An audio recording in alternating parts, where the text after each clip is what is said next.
通勤通学中の皆様おはようございます。プクタの世界時事ニュースのお時間です。さあ本日はですね、JK ローリングとエマ・ワトソンの話題になります。今回ですね、JK ローリングがエマ・ワトソンの発言を受けまして、彼女に対する長いお気持ちを X 上で表明しました。こちらがね、大変話題になっておりまして、日本でもね、X でトレンド入りしておりましたよね。で、これに関してはですね、日本にはほとんど伝わっていない一つのね、大きな議論もございますので、本日は一体何が起きているのか、詳しく見ていきたいと思います。この番組は海外のホットな時事ニュースをお届けします。通勤通学のお供にちょうどいいチャンネルとなっていますので、ぜひチャンネル登録お願いします。さあ、それでは昨日ですね、近況報告のね、動画を出させていただいたんですが、一晩経ちまして、多少ね、声が出やすくなったというのもありまして、そして今回ですね、このチャンネルでずっと追ってきているトピックなので、ちょっと動画収録してみようということで、現在ね、これを制作しております。まだね、やっぱり本調子ではないので、時折ね、声がかすれたりしておりまして、お聞き苦しいかもしれませんが、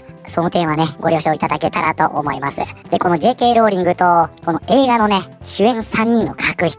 これに関してはね、このチャンネルでもずっと追ってきているトピックでして、特にダニエル・ラドクリフとエマ・ワトソンですよね。この2人との間には大きな確執があります。で、これまでの動画はですね、JK ローリングの再生リストというのがございますので、ぜひね、そちらからご覧になってみてください。で、今回ですね、本題となりますのは、こちらなんですね。これ、上山さんがポストした内容なんですが、毎日ね、プクタの動画のポストもね、リポストしてくれてまして、いつもありがとうございます。上山さんがね、今回の JK ローリングのエマ・ワトソンに対するお気持ちというのを、翻訳し、これを投稿してくれているんですが、これがね、大変バズりまして、一時ね、これトレンド入りしていましたね。JK ローリング氏がエマ・ワトソンについて、絶縁宣言と取れる長文を投稿。さすがは人気作家と言いたくなる、落ち着いて説得力のある筆記。自分にチャンスをくれた原作者をバカにするエマ・ワトソンは、人間として最低の印象になってしまったということで、それがね、こちらの JK ローリングになるんですが、これがね、もう長い文なんですね。こちら動画もね、添付されておりまして、今回この JK ローリングがエマ・ワトソンに対してお気持ちを表明したと。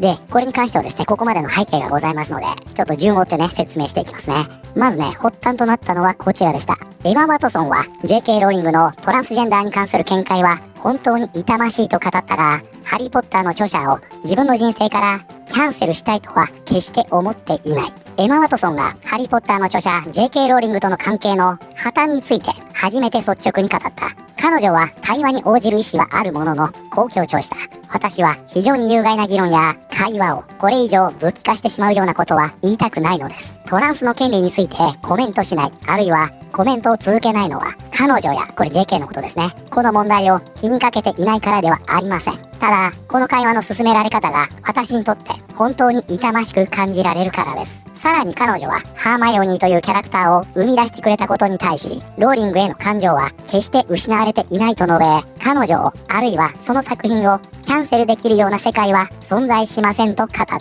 ということでですね、これがこちらね、9月24日の記事になるんですが、エマ・ワトソンがね、これまでね、JK に対して非常に強硬な態度を取ってきたと、このように見られていたんですが、ここに来てですね、何ですか、ある意味、その態度を軟化させるような、このような発言をしたということが大変話題になりました。ただ、この時もですね、このね、エマ・ワトソン、現在のね、情勢というのを察知して、JK ローリングに迎合し始めたと、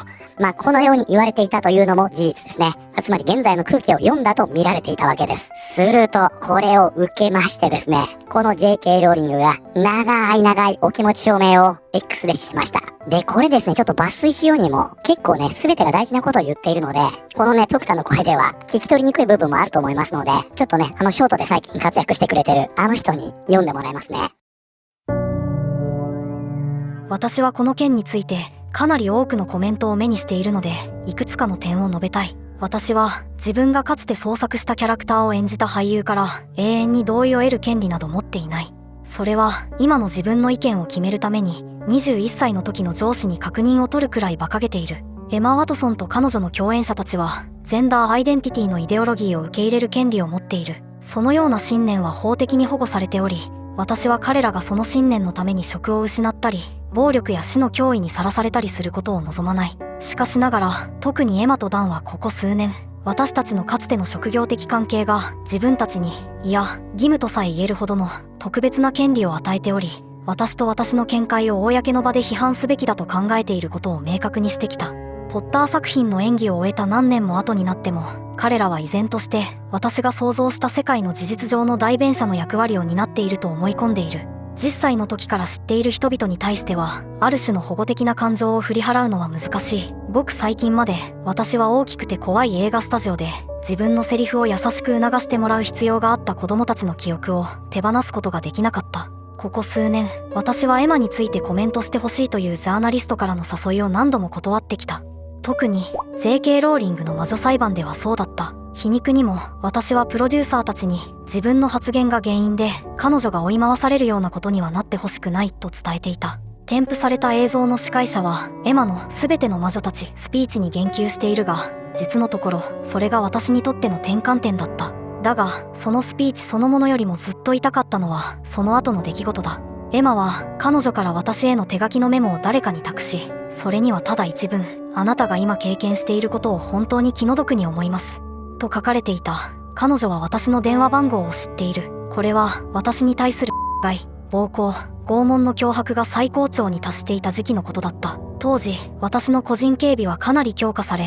私は常に家族の安全を心配していた。エマは公の場でさらに火に油を注ぐような発言をした直後に、この一行の思いやりの表現を送れば自分の根本的な共感と親切さを私に示せると思ったのだ。他の多大な富と名声に守られたまま大人になった人々と同様、エマは自分がどれほど無知であるかを知らない。彼女がホームレスシェルターを必要とすることは決してない。男女混合の公立病院の病棟に入れられることもないだろう。子供の頃以降、町の試着室を使ったことがあるかどうかも怪しい。彼女の公共トイレは一人用で、その外には警備員が立っている。自治体運営のプールで新設された男女混合の更衣室で服を脱がなければならなかったことがあるだろうか。女性専用サービスを保障しない国営の被害者支援センターを利用しなければならないだろうか。女性と自己認識した男性と同じ女性刑務所の独房に入れられることがあるだろうか。私は14歳の時に億万長者ではなかったエマを有名にした本を書いている間、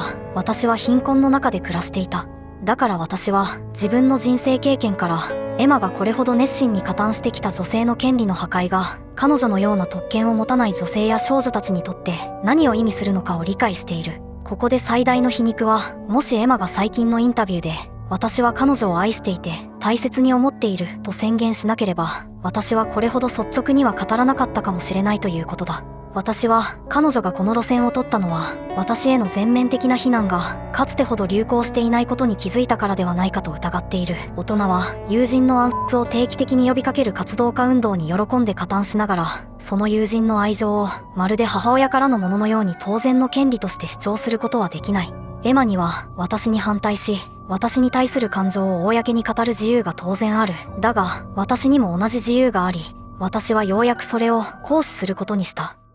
ということで、いかがでしたか？長いお気持ち表明なんですが、さすがね、これだけの作家さんですから、まとまりのあるね、読み応えのある文章だったんじゃないかなと思います。でね、冒頭にも言いましたが、このポストの中にね、添付された映像の司会者が、すべての魔女たちのスピーチを取り上げているがとあるんですが、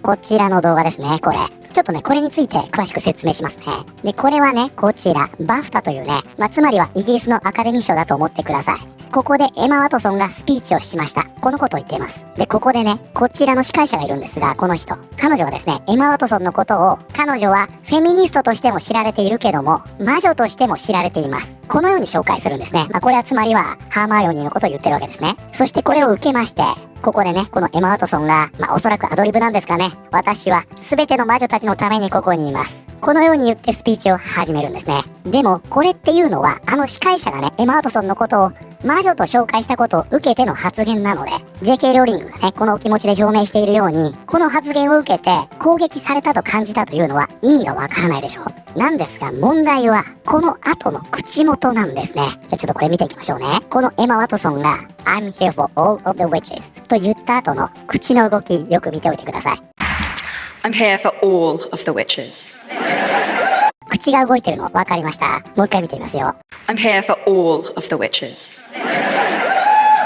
ここなんですよ。ここが JK ローリングへの攻撃と捉えられているわけですね。で、ここでね、何と言っているのか、それを指摘しているのがこちらの JK が添付していた動画の中で説明されています。この中では何て言っているかというと、このエマ・ワトソン、バーワンと言っていると聞こえるよね。このように言っています。ということで、このバーが本日のキーワードになります。bar, ということでね、このバーというのはお酒を飲むバーになるんですが、今回はですね、こちらになります。除外するということで、このね、バーというのはイギリス英語では除外するという意味になるんですね。これね、アメリカではプクタが知る限りこういった使い方はしないので、基本的にね、あくまでもイギリス英語だと思ってください。このバーというのは除外するという意味になるんですね。そしてこのエマ・ワトソンは全ての魔女たちのためにここにいるの後にバーワン、つまり一人を除いてと口パクしていると、このように見られているわけですよ。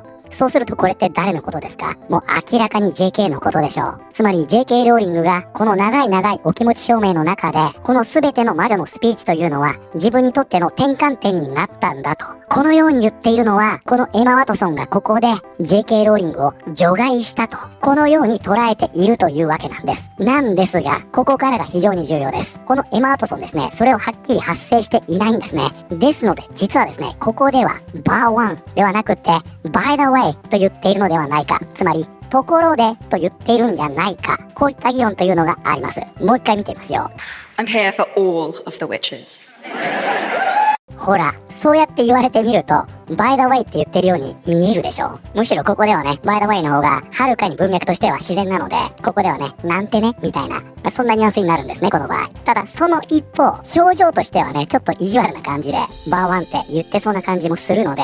いずれにせよね、これ、憶測になってしまいますよね。つまり、ここで by the way って言ってる場合は、ここではね、JK ローリング一人を指して何かを言っているわけではないということになるので、場合によってはね、この JK のお気持ち、そしてここへの転換点になったというエマ・ワトソンのスピーチというのは、勘違いだったという可能性があるということです。で、これね、実際コメント欄にネイティブがね、たくさんいるんですが、このネイティブの間ですら、これね、答えが出ていません。皆さん、彼女はバーワンじゃなくて、by the way って言ってますよ。0.5 倍速で見れば、はっきりわかります。この方ね、バーワンと言ってますね。するとこれに対して、いや、彼女は明らかにバーワンじゃなくて、by the way って言ってるよ。でもね、この下、彼女はバーワンと言ってると。でね、その下見てください。いやいや、彼女は by the way と言ってると。わかります？ネイティブでもこれだけの議論があるんですよ。この人もそうですね。彼女は by the way って言ってるよ。下の動きを見れば明らかだ。こちらもそうですね。by the way って言ってるように見えると。ということで、今回のね、この JK ローリングのこのお気持ち表明というのは、ここで引用されているこの動画、ここに関連付けられておりまして、この動画では、このエマ・ワトソンが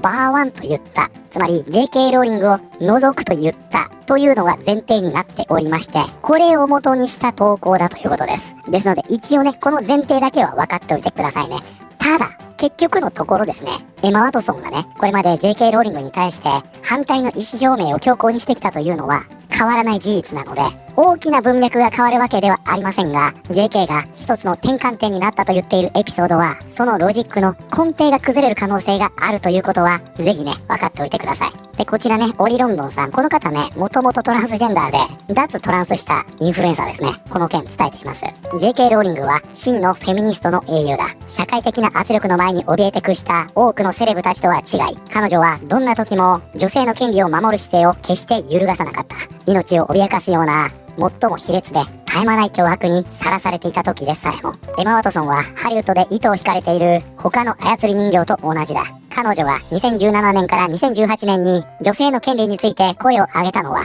MeToo 運動が勢いを増していたからに過ぎない。そうした点で JK ローリングには本当に敬意を抱いている。ここ映画のハリポタ三人集ですね。お前たち3人とも何年も前に JK ローリングを裏切って切り捨てたよな。彼女の本があったからこそ今のお前たちのキャリアがあるのに、意見の相違を認めるくらいの勇気さえ持てなかったのか。むしろ自分たちが正義ぶる過程で彼女を傷つけることを選んだ。もううんざりだ。エマ・ワトソンは今やスリザリンの名誉メンバーだ。グリフィンドールに50点。ちょっとこちらね、せっかく上山さんのポスト日本でもバズってますので、日本の方の意見もね、見てみましょうか。エマ・ワトソンはエマ・ワトソンだから有名になれたわけではなく、ハーマイオニーだから有名になれたんだよな。しかし彼女もまた経験が乏しい中で、この世界のヒロインかのような存在になり、自己を形成できずに自分の中のハーマイオニーを演じ続けているだけなのかもしれない。あっちは手のひら返しも早いから、下手すりゃエマ・ワトソンをキャンセルする流れが来るな。JK ローリングもそこまで望んだわけではないだろうが、エマ・ワトソンに煮湯を飲まされてきた人たちが大勢いることを考えると、グリフィンドール星が裏切り者を許さないことはよく知ってるだろうに、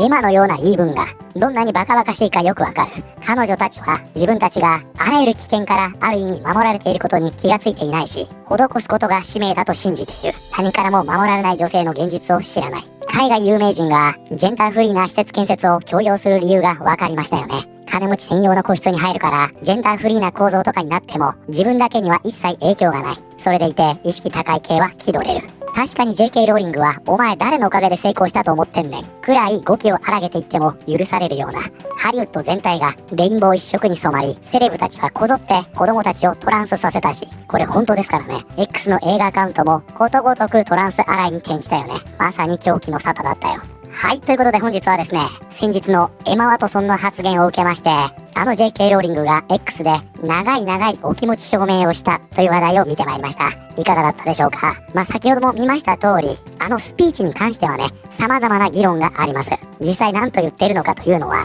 ネイティブにも分かっていないというような状況です。とはいえですね、これまでの経緯というのは広く知られておりますから、これに対してね、今回、JK ローリングがエマ・ワトソンに対し言いたいことを全て言ったと、こういったような状況ですね。現在ね、海外の状況というのは、かなりね、分断が進んでいるという状況の中で、こういったね、いわゆる意識の高い層に対して、ちゃんとね、ものが言えると、こういった状況になってきてるというのも事実なんじゃないかなと思います。今回、エマ・ワトソンは、その時勢をね、見たんじゃないかと、このようにネットでは見られているわけですが、先ほど X でも指摘ありましたね。結局ね、もともとは MeToo 運動に迎合しただけじゃないかと、こういった意見もあるので、そこを踏まえるとね、やはりフェミニストとしての信念は、正直ね、JK ローリングには遠く及ばないのかなというような気はしますよね。皆さんはこれについてどのように思われたでしょうか。ということでね、ちょっと今日お聞き苦しかったかもしれませんが、大丈夫でしたか。本日はね、この辺にしたいと思います。ということで、本日の動画は以上になります。この動画良かったよと思っていただいた方、ぜひチャンネル登録、グッドボタンをお願いします。それではまた、通勤通学中にお会いしましょう。